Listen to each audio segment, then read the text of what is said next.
नमस्कार दोस्तों। चुनाव से पहले संविदा का वादा, चुनाव बाद बजट का रोना, आखिर कब तक चलेगा ये खेल। ये न्यूज़ है 2018 का वादा, 2026 का धोखा। गुरुजी नहीं बंधुआ मजदूर बने एमपी के 70,000 अतिथि शिक्षक। देखिए क्या न्यूज़ है यहाँ पे कि समर्थ सहारा की न्यूज़ है कि शिक्षकों की कमी और बच्चों को बेहतर शिक्षा की पूर्ति हेतु 2008 में अतिथि शिक्षकों की भर्ती हुई। 2008 से 2017 तक ऑफलाइन प्रक्रिया थी और बाद में 2017 से 18 से व्यवस्थित और पारदर्शी GFMS पोर्टल के माध्यम से अतिथि शिक्षकों की प्रक्रिया प्रारंभ हो गई। 2 सितंबर 2023 को तत्कालीन मुख्यमंत्री शिवराज सिंह चौहान द्वारा महापंचायत के माध्यम से अतिथि शिक्षकों की वेतन वृद्धि और अन्य अधिकारों के विषय में तमाम तरह की घोषणाएं की गईं। वेतन वृद्धि के अलावा अन्य घोषित मांगे अभी भी लंबित हैं। प्रदेश के अतिथि शिक्षक आज भी गुरुजी के तर्ज पर परीक्षा लेकर नियमितीकरण किए जाने की घोषणा का पूरा होने का इंतजार कर रहे हैं। 2008 से 2026 तक अतिथि शिक्षकों के लिए साल दर साल नए नियम, कई नीतियां बनाई गईं, कटौती भी की गई। आज भी प्रदेश में 70,000 अतिथि शिक्षक तटस्थ भूमिका के साथ अपनी सेवाएं दे रहे हैं, लेकिन 2008 से 2026 तक अतिथि शिक्षकों की तकदीर सिर्फ फाइलों में घूम रही है।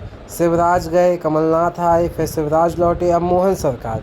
कुर्सी सबकी बदली, बस 70,000 अतिथि शिक्षक आज भी अपने लिए अच्छे दिनों का इंतजार कर रहे हैं। सबसे बड़ा सवाल यही है कि ना अच्छा वेतन, ना बीमा, ना सुरक्षित भविष्य। प्रदेश के अतिथि शिक्षक निरंतर अपने संगठन के माध्यम से नियमितीकरण, मानदेय में वृद्धि और सेवा निरंतरता की मांग कर रहे हैं। जैसा कि आप देख रहे हैं इसमें ये न्यूज़ है उसकी, जैसे कि अतिथि शिक्षकों के साथ कितनी जो प्रक्रिया रही और किस टाइप से उनके अधिकारों का शोषण हुआ वो बताया गया है इस न्यूज़ में। अब ज्योतिरादित्य सिंधिया को प्रदेश के अतिथि शिक्षकों की क्यों नहीं आती याद। देखिए यहाँ भी है, क्योंकि जब ज्योतिरादित्य सिंधिया ने अपनी पार्टी बदली तो उसके बाद भी यहाँ पे उसके लिए भी कहा गया है, क्या कहा गया है कि फरवरी 2020 में कांग्रेस छोड़ने के ठीक पहले टीकमगढ़ में आयोजित एक कार्यक्रम में ज्योतिरादित्य सिंधिया ने कहा था कि अगर अतिथि शिक्षकों की नियमितीकरण की मांग को पूरा नहीं किया गया तो मैं अतिथि शिक्षकों के साथ सड़क पर उतरूंगा। आश्चर्य की बात यह है कि अब ज्योतिरादित्य सिंधिया को प्रदेश के अतिथि शिक्षकों की याद नहीं है और उनकी मांगों की भी। अब तो केंद्र में भी और राज्य में भी भाजपा का सरकार है और वह खुद केंद्रीय मंत्री हैं।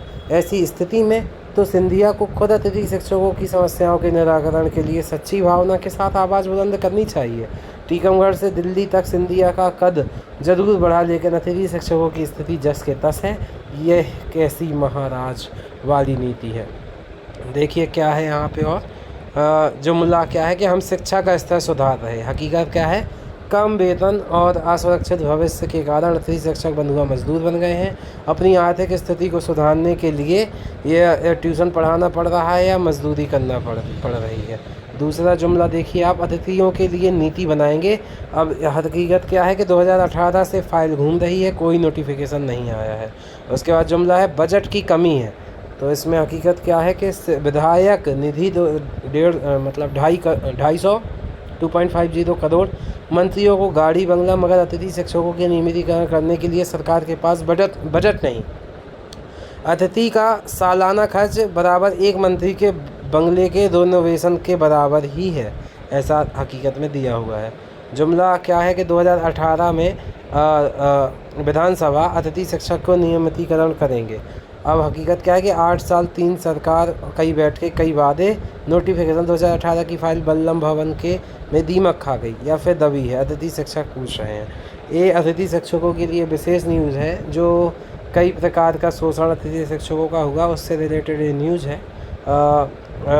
आपको न्यूज़ अच्छी लगी हो तो ज़रूर लाइक और सब्सक्राइब करें। जय हिंद दोस्तों।